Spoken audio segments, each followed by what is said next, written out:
Quero convidá-los a abrir as vossas Bíblias, 2 Crônicas, capítulo 34.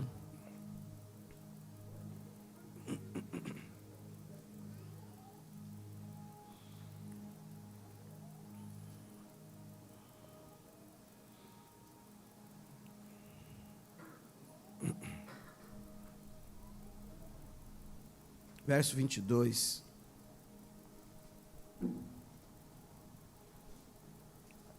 Quem encontrou, diga glória a Deus. Olha para quem está do teu lado e diga assim: Deus ainda muda cenários.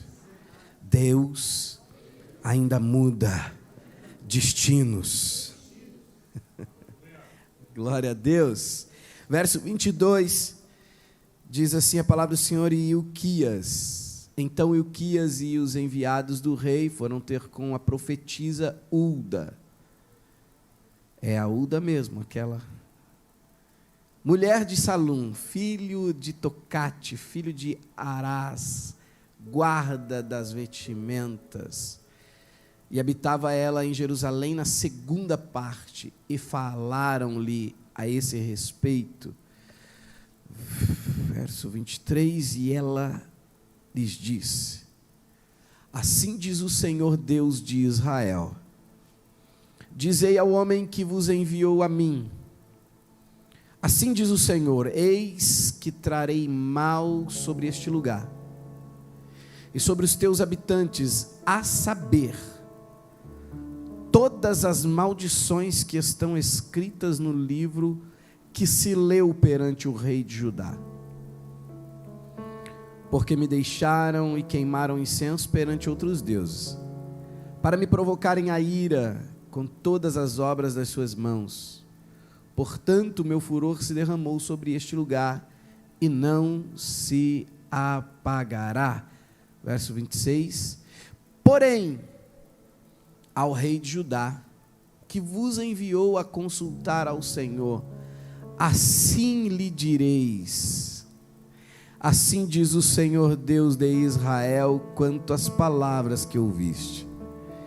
Porquanto o teu coração se enterneceu e te humilhaste perante Deus, ouvindo as suas palavras, contra este lugar e contra os seus habitantes, e te humilhastes perante mim, rasgaste as tuas vestes, e chorastes perante mim, também eu te ouvi, diz o Senhor.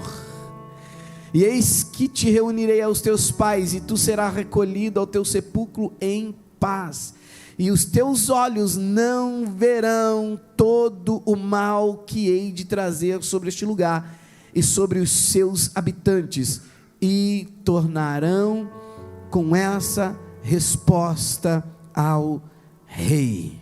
Amém. Pode tomar o teu assento. Nós temos uma Érica Cobbs. Só falta um pouquinho de melanina, né, para cantar essa música aí, que a Tasha, ela é mais puxadinha pro nosso tom, Sérgio, né?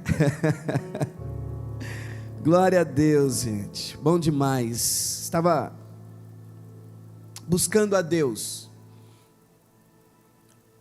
por uma direção, uma palavra que viesse ao nosso encontro, ao encontro da nossa vida cotidiana, do nosso ser, nossa espiritualidade. Deus me trouxe esse texto, um texto que nós já ministramos em alguns dias, talvez meses atrás, e Deus me trouxe a lembrança, a história, a maneira como Josias veio a governar a Israel, a Judá. Josias, ele vem de uma geração incrédula. Josias vem de uma geração em qual o seu pai, Amon, é classificado como um dos piores reis de Judá, concernente à apostasia, a pecados horríveis, extremos. E Amon morre e Josias, ele assume o trono com 8 anos de idade. Parece-nos que nós temos dificuldade de entender o que está acontecendo. Mas o fato é que o povo já vivia há muito tempo distante de Deus. O pecado, a maneira como aquela nação estava vivendo, distanciava aquela nação de Deus. Eles estavam sem direção. E quando Josias, aos 8 anos, assume o reinado, ele decide de maneira voluntária, por algo que ele sente, por algo que talvez o Espírito de Deus direciona em teu coração, ele toma uma decisão de ser diferente do seu pai. Ele começa a olhar na sua genealogia, e ele vai olhando para trás, e ele não encontra ninguém que ele pode se espelhar. Mas ele diz: eu vou ser diferente. E ele começa dando ordem para que os altares a outros deuses sejam derribados. Ele começa dando ordem para que cultos a outros deuses sejam eliminados na nação de Judá, no povo de Judá. O tempo passou. Os anos de um homem bom, irmão Márcio, se estabeleceu. Agora ele, 16 anos depois, já é um homem maduro. Na marra, os de 24 anos hoje não são muito maduros não, né? Mas para governar ele tinha que estar maduro. E aí ele pega e envia Ilquias, o sacerdote, pai do profeta Jeremias, ao templo, aos serviços. E quando eles começam a ter algumas atividades ali, eles encontram um livro da lei. E esse livro da lei é exatamente o livro que Moisés escreve, que tinha se perdido. E o Ilquias pega o livro junto com Safã. O cenário religioso é esse. Ninguém conhece, é como se nos dias de hoje o livro... Não é o filme, o livro de Eli, não, mas a Bíblia Sagrada estivesse extinta, ninguém conhecesse mais. Iam por direção própria, por rumo próprio. Mas o Ilquias encontra um livro. Ele olha para aquele livro e fala: esse livro é o livro da lei que Deus entregou a Moisés. Ele pega o Safã, o escriba, ele chega até o rei e ele diz: aqui está o livro da lei. Aqui está a palavra de Deus. Veja que existem pessoas que são boas, tentam ter atitude boas, mas ainda não conhecem a palavra. E o que transforma a vida não é ser bom, o que transforma a vida é conhecer a palavra. O que traz mudança, o que traz aquela conversão, o que traz aquela mudança espiritual na vida de todo ser humano, não é apenas falar: eu sou uma pessoa boa, eu ajudo aqui, eu ajudo ali, estou tentando fazer as coisas corretas. Não, isso não traz conversão, isso não traz uma vida espiritual para ninguém. Mas agora o rei Josias está de posse do livro da lei, está de posse da Bíblia, que nós hoje temos como Bíblia Sagrada. Ele está de posse da lei. E quando ele termina a leitura, ele rasga suas vestes, como sinal de indignação, como sinal de arrependimento, porque para ele é muito real. Ele está olhando para um livro que está dizendo: não roubarás, não matarás, não cometerá falso testemunho, não cobice a casa do teu próximo, não cobice os bois, não cobice a esposa, não cobice nada do teu próximo, não adorarás a outros deuses. Existe uma série de sentenças para quem comete tais atos. Até então isso estava oculto, eles não tinham ciência disso, mas quando ele recebe a lei, quando ele recebe a palavra, ele olha para si e olha para a nação. Então ele fica indignado e rasga suas vestes, porque ele sabe a consequência do que virá sobre ele e sobre a nação. Quando ele olha para a realidade, Quando ele conhece a palavra, sabe o que convence o homem do pecado, sabe o que convence o homem da justiça. Não são livros de autoajuda, que são bons. Não são reuniões de trocas de experiência. Mas o que convence o homem ainda é o Espírito Santo por meio da palavra.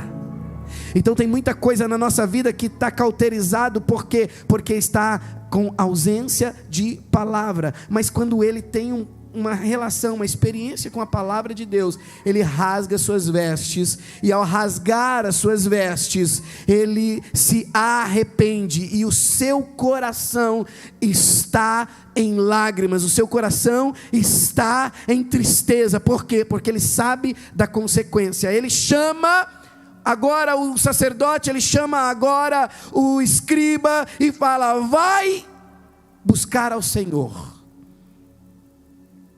Busca o Senhor. Tinha Isaías para poder consultar, tinha o Jeremias para poder consultar. Ele diz: não, vai para fora da cidade, vai para alguém que ninguém espera que nós consultemos. Talvez, você já ouviu a pregação da profetisa Uda? Quantos aqui já ouviu falar da irmã Uda? Meu Deus, está vendo? É esse olhar mesmo, é essa experiência mesmo. Alguém olha para o Josias e fala: mas não dá para consultar o Isaías, mas não dá para consultar o Jeremias, não dá para consultar o tipo do Ezequiel. Não, vai lá buscar aquela que ninguém conhece, que está na parte B da cidade, na parte de fora da cidade. Busca aquela mulher lá e consulta o Senhor lá, porque aquela mulher também é mulher de Deus. Alguém olha para ela e diz: não é nada. Alguém olha para ele e diz: não é ninguém. Alguém olha e diz: mas olha a condição social. Mas enquanto o homem pode olhar dessa maneira, Deus está olhando e colocando palavras na boca de homens e mulheres como a profetisa Uda. É para você essa palavra. Será que você pode olhar para quem está do teu lado e diga assim: pode ser que ninguém te dá nada, pode ser que ninguém espere uma palavra de Deus da sua boca, mas assim diz o Senhor para você: tem palavra de Deus da tua boca. Tem palavra de Deus na tua boca, tem palavra de Deus na tua boca, tem palavra neste lugar, tem palavra de Deus sendo liberada sobre a tua boca. Você não pode ficar com a boca fechada, não pode ficar com a boca calada. Por quê? Porque Deus vai usar você, que ninguém dá crédito, não dá nada por você, para mudar a história de uma nação. Ela muda a história por um período de tempo. É incrível como uma mulher que nunca tinha sido falada, uma mulher que não tem expressão, mas o que muda, o que transforma, não é o nome de um homem, não é o nome de um destaque de uma mulher. O que muda é a palavra que sai da tua boca. Eu não sei quais as realidades que você está vivendo no seu lar, eu não sei quais as realidades que você está vivendo na sua família, no seu casamento, na sua vida profissional, na sua empresa, na sua vida espiritual, na sua vida emocional. Eu não sei qual a realidade que você está vivendo, mas de uma coisa eu sei: se você liberar a palavra profética que Deus colocar na tua boca, vai se concretizar. Vai se concretizar. Olha o que está acontecendo. Ele sabe que a sentença para a nação é de castigo. Ele sabe que a sentença para o povo é de castigo, mas ele ainda ousa consultar a Deus. Chacoalha quem está do teu lado e diz assim: havia uma cédula contra você, mas decida consultar Ele. Decida consultar Ele, decida consultar Ele, decida consultar Ele, decida consultar Ele. Ele já sabia da sentença. É engraçado isso, eu já sei que vai acontecer. Por quê? Porque a lei da semeadura é infalível. O que você planta, você colhe. A nação tinha plantado pecado, apostasia, saído da direção de Deus. O resultado ia ser tremendo. E talvez é isso que o inimigo lança sobre a sua vida, sobre a tua história. Uma história do passado. Lança sobre o teu pensamento aquilo que você fez lá atrás, nos dias anteriores. Mas se você buscar ao Senhor, Ele está aqui nessa noite, está dizendo para mim assim, ó: quem entrou para buscar a minha presença, eu estou mudando sentenças. Quem quem entrou para buscar minha presença, eu estou mudando sentença. A direção era uma, o resultado era um, a sentença era uma, mas se entrou como Josias, eu estou vendo gente com a mão levantada ainda, se entrou como Josias na minha presença, rasgando as vestes, arrependido, preocupado com a presença, então eu estou mudando sentença. A palavra da profetisa era: a sentença é de dor, é de sofrimento, mas porque buscaste a minha presença, eu estou mudando sentença nesta noite. Será que você pode pegar na mão dessa pessoa que está do teu lado aí? Pega na mão dessa pessoa, levanta a mão dela e diz assim: ó, a palavra muda sentença, a palavra muda comportamento, a palavra gera arrependimento, a palavra gera comportamento espiritual diferente. E quando isso acontece no mundo espiritual, sentenças são alteradas.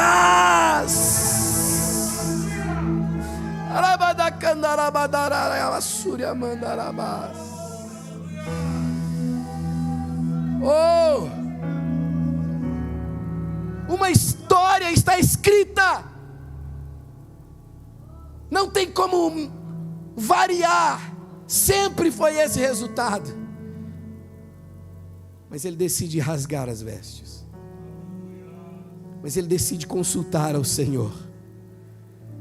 Será isso mesmo, Senhor? Será isso mesmo, Senhor? E aí a profetisa Uda manda a resposta de volta, diz assim, e assim, e assim, para o rei de Judá. E qual é a fala dela?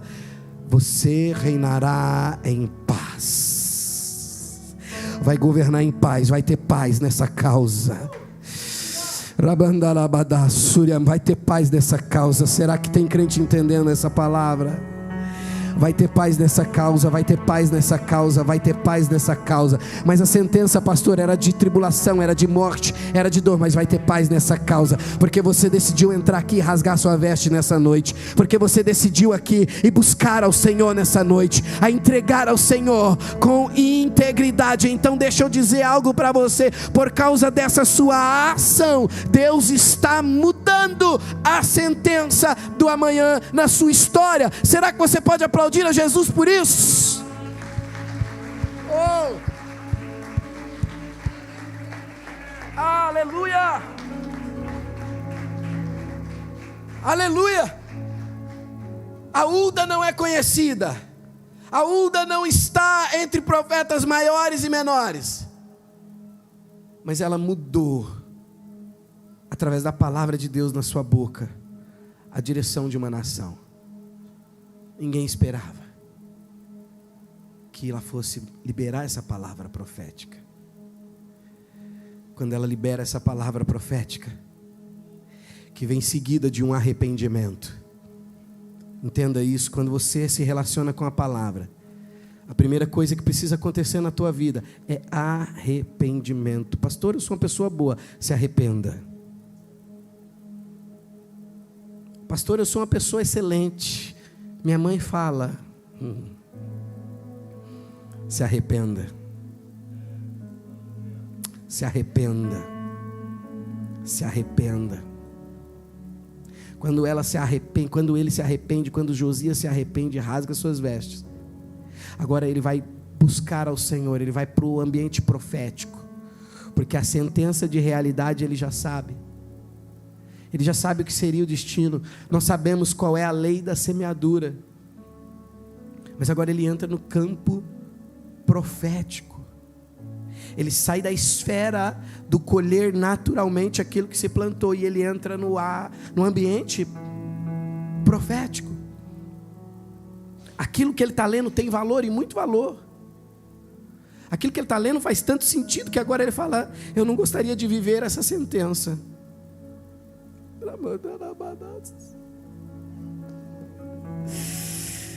Agora ele entra num ambiente de fé, num ambiente profético, e ele consulta ao Senhor.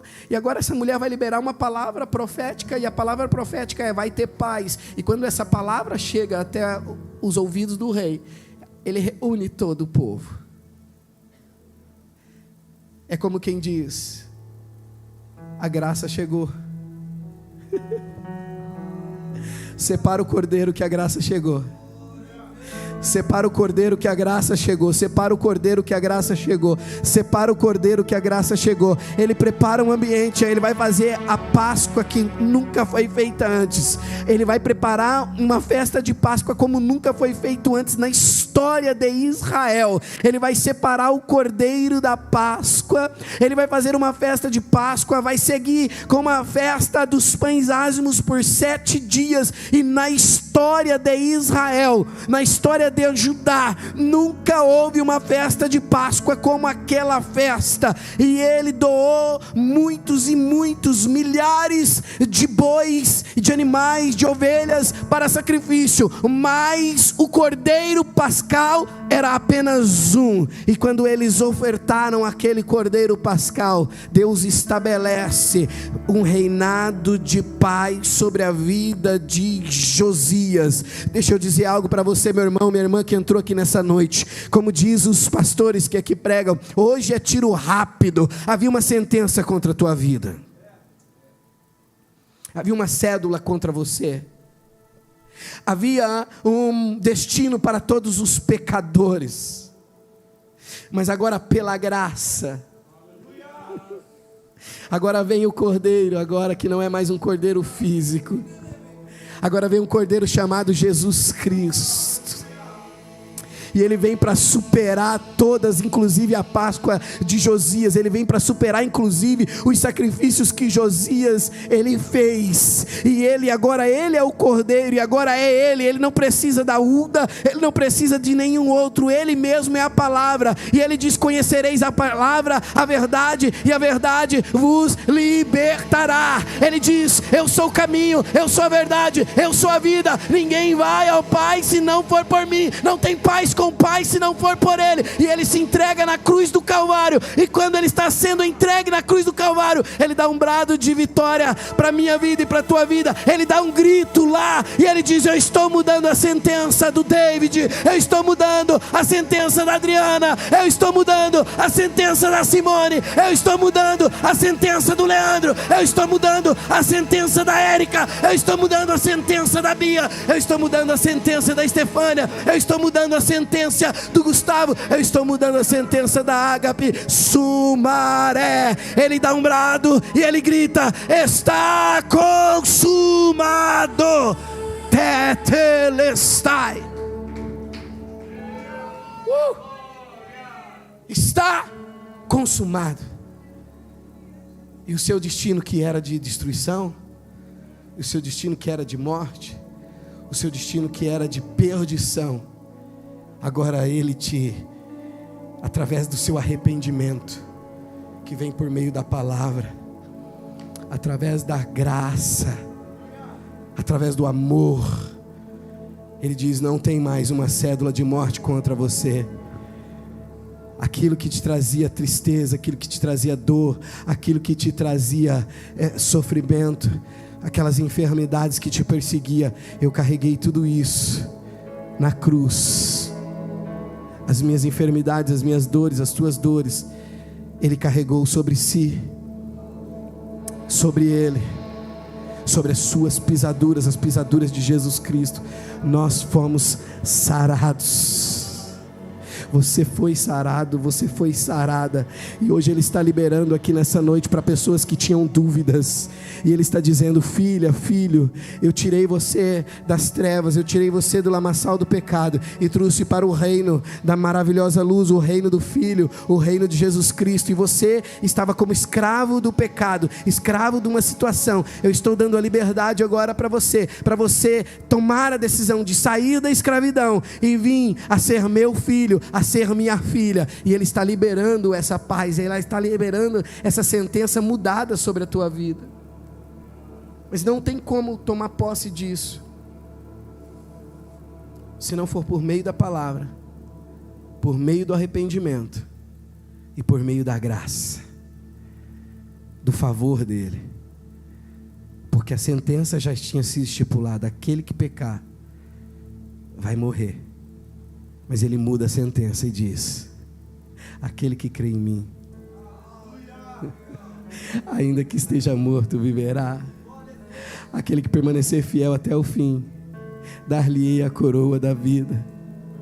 Aquele que for fiel até o fim, não riscarei o seu nome do livro da vida. E por aí vai. O diabo tinha um plano para a nossa vida, o diabo tinha um plano para a tua casa, para a tua família, mas eu estou tomando posse da mudança de sentença aqui nessa noite, por uma palavra que vem do céu, e eu quero orar pela tua vida. E antes que nós possamos orar aqui de maneira coletiva, eu preciso fazer um convite para pessoas que não acreditavam mais numa mudança de situação, e hoje Deus está falando contigo. Deus falou contigo através dessa palavra, e você crê que Deus pode mudar essa causa, você crê que Deus pode mudar essa situação. Não depende do seu agir, mas depende agora da sua ação, da sua atitude de fé e de crer. Você veio para consultar o Senhor, você veio para buscar o Senhor, e Ele está liberando respostas sobre a tua vida. Eu quero orar por você. Eu gostaria que você saísse do seu lugar. O Ministério de Louvor já vem já. Eu gostaria que você saísse do seu lugar. Se Deus falou contigo, se essa palavra falou com você, se você precisa de uma mudança na tua história, se você precisa de uma mudança na sua vida, eu não sei quais os decretos sobre a tua vida, mas eu sei que o Deus que está aqui nessa noite, eu sei que o Deus que está aqui neste lugar é um Deus que muda sentenças, é um Deus que muda decretos.